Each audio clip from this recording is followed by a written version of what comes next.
We're both Newfoundlanders. Curling kind of seems like an out-of-place sport. Where did you get that interest to? Well, I grew up and watched it on TV and spent a lot of time watching the Brier and the Scotties with my mother and father, and really fell in love with the game on TV. And there was an announcement one day after school that you could join up, and I think the entry was only $20. And I told my mom, I said, I'd pay for it myself if you bring me down. And that's kind of how it all started. And you know, back when I did start, it wasn't a big sport in Newfoundland or in St. John's, but it's certainly grown in popularity over the last 20 years. And I know there's quite a following right now in Newfoundland that at least watch the sport. Maybe not that many that are, or as many as we'd like, that are taking part in it, but certainly there's tons of people that watch it. And in saying that, do you think that a lot of the interest now with the younger crowd is because of the success that they see you doing curling? I think that plays a factor, but I think the fact that it's on TV as much as it is here in Canada plays a factor. You know, there's a lot of events with the Grand Slam of Curling Series and obviously the Brier Scotties World Championships and this year with the Olympics that there's going to be a lot of exposure to the game. And you know, for a lot of sports fans out there, when you're in February and March, if you're not a curling fan, there's not a whole lot of sports to watch because it seems to be on, you know, both Sportsnet and TSN and quite a bit. So you kind of learn to love it if you don't, and if you do, then you know you're in for a good couple months. One of the major things that I think is interesting too is, you know, you had that success in 2006 going to the Olympics and getting a gold medal, and of course in Newfoundland and St. John's they named a highway after you. Yeah, they you know, after we won in 2006, we received a number of accolades, which were obviously really nice to get, and one of them was the highway. And we've had school gymnasiums and parks and streets named after us, and a lot of stuff that, you know, back when we were 25 and 26, it was a little overwhelming, to say the least. But it's certainly an honor to look back and see the pride that Newfoundlanders had in us winning the Olympic gold medal and by naming some of those things after us. And it is nice. It's something that, you know, still every time when I drive by, you know, the highway or by one of the parks or whatever, it's kind of cool to see the name up there and realize what we did achieve, because, you know, winning an Olympic gold medal isn't easy, and you know, there's a lot of great athletes that haven't achieved that, and for us to have done that, it's pretty special. That was the kind of first exposure I got of watching you, because we were in junior high, and our teacher and our principal kind of gave us the day off to watch that game. So I mean, that kind of got our interest in, okay, well, some of us went home and took it as a snow day, but some of us actually stayed in school to watch the actual championship. The one thing I want to mention about that is, can you take me through that process of, you know, the years that you put into the sport and then getting that achievement of going to the Olympics? Like, how did it all kind of come together?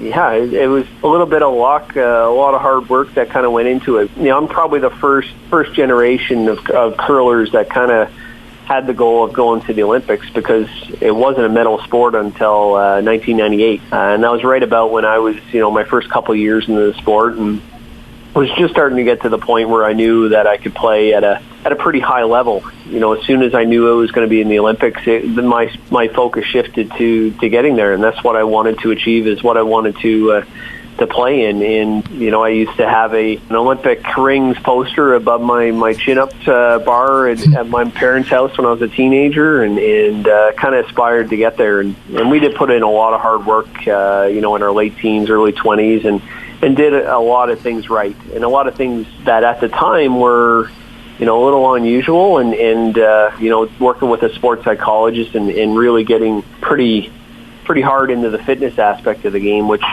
you know, back even in 2005, there weren't many teams that were doing all those things, and now it's commonplace, and really, if you're not doing those things, you're falling behind. But back then it was new, and I think it gave us an advantage when it came to the Olympic trials and obviously in the Olympics. So we definitely had a plan in place to get there, and lucky for us, you know, it all came to fruition and worked out. Being in things that are working out, I mean, you mentioned about growing up watching the Brier on TV. You've made 14 Brier appearances so far, and of course, you've had the successful one this year in St. John's in your hometown. So how did that feel to win it at home? That was awesome. It really was, and very special to win it at home. We've been close a number of times, and you know, I don't even know how many times we played in the playoffs. The Brier, you know, I got to imagine probably 8, 9, maybe 10 times, and to not win it up to that point was pretty frustrating, and kind of a hole, I guess, in our resume and something that we wanted to achieve. And then to get it here in St. John's, obviously we felt a ton of pressure playing in it and wanted to, fill that hole with a win at home, which would have made it extra special. And again, going back to the plan, we put a very detailed plan in place to make sure we were ready for it, to make sure that we were able to overcome some of the nerves and anxiety that we were going to have leading into that event. And to actually pull it off was pretty amazing. And really, for me, it was right up there with the Olympic experience, just because we were playing in front of 6,000 friends, family, and community members. To see the way it took over our city for the week and a half that was here, it was pretty awesome. Yeah, I was just about to mention, because it kind of ties into, we're located here in Ottawa, and the year before you finished with the runner-up because you've got silver.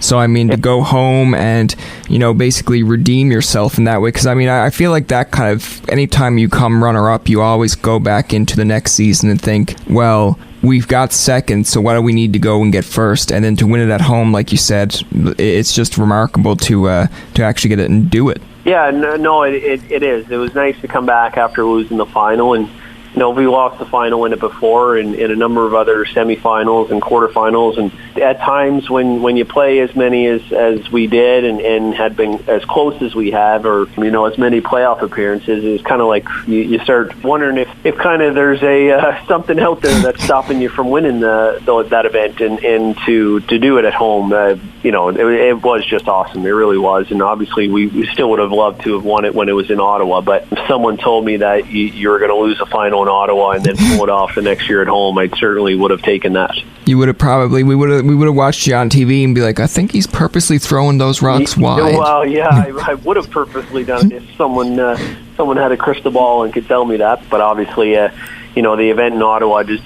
didn't go as we hoped in the final.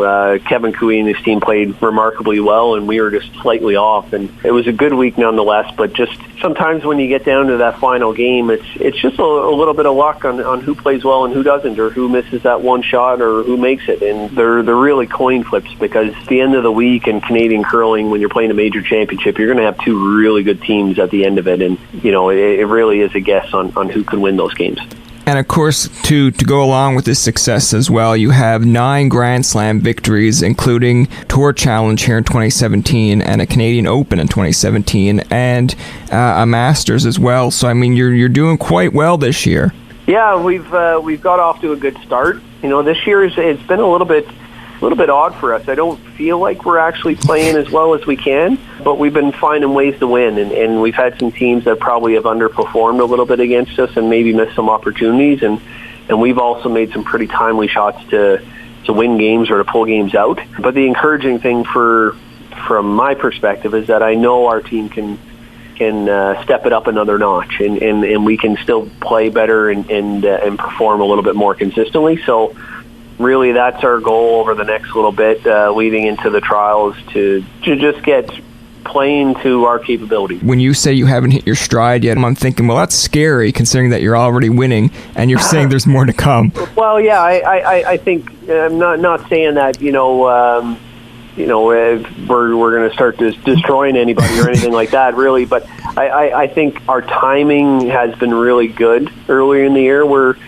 we've made some big shots when we needed to, and also we've had some teams play poorly when we played poorly, so we were still able to pull off a lot of those games. And really, sometimes that's the way it works out.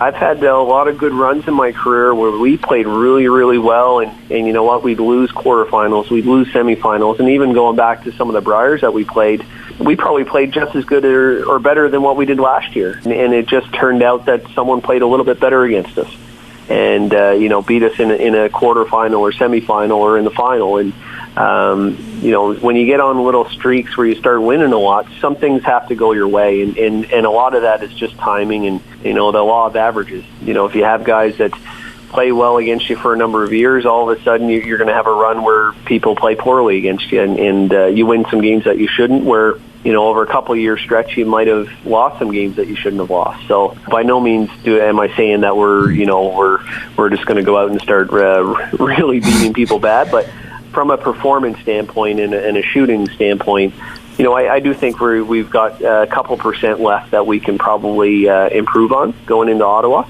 and that's certainly going to be our goal.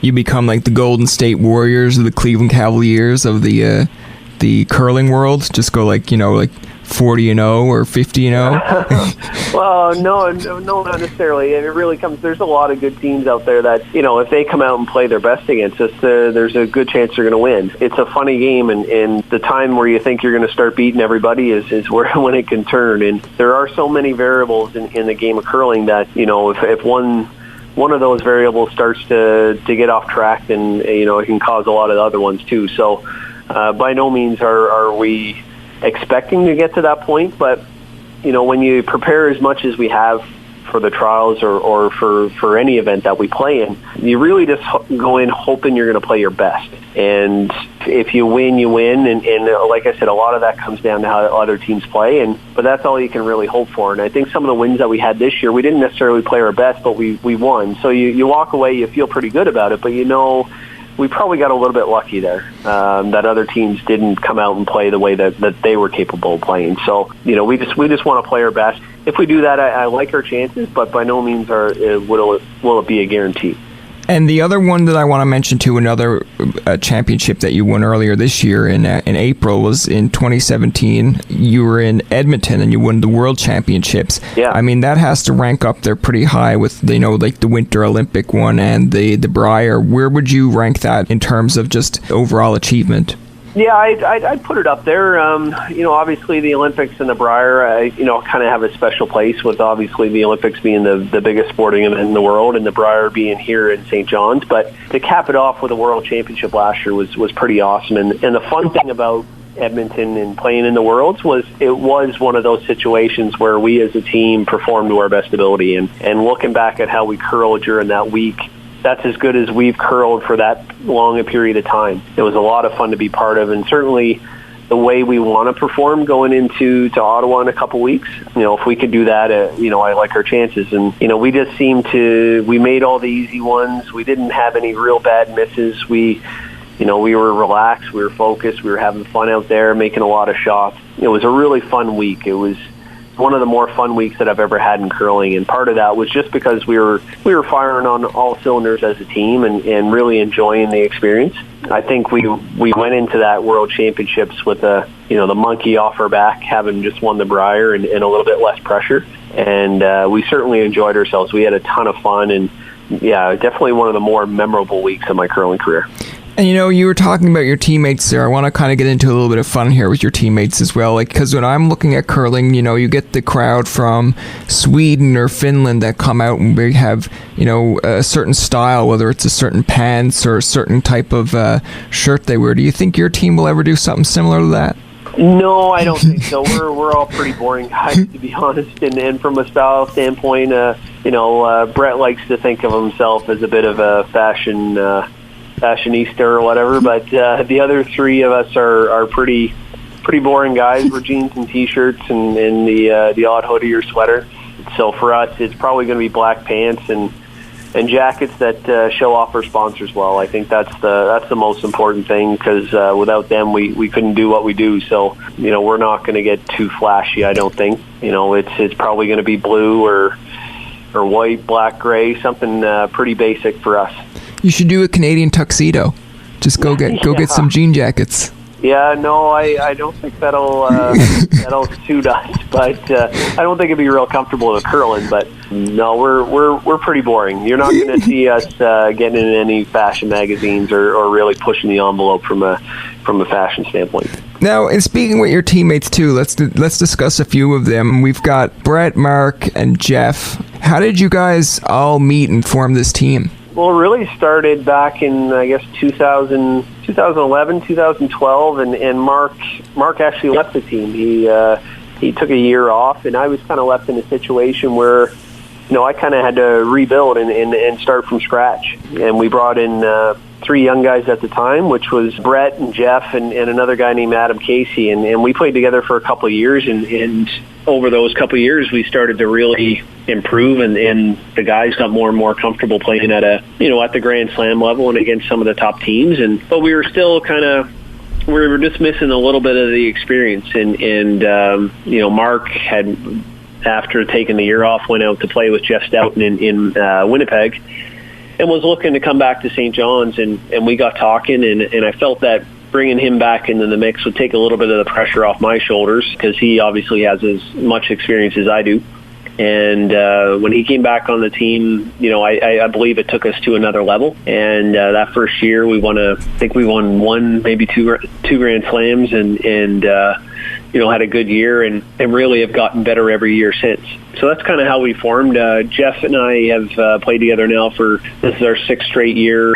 Brett's been with us for 5, and this will be Mark's now 3rd or 4th, I guess. Yeah, 4th year, I guess, with this team. So it's been good. We have a lot of fun, and of all the teams that I've had over the course of my career, I can honestly say that this team is one that I've had the most fun with on and off the ice. We have a lot of laughs together. We make a lot of fun of each other, and really just enjoy the time that we spend on the road, because we are on the road for a considerable amount of time every year. So yeah, we certainly enjoy it as much as we possibly can.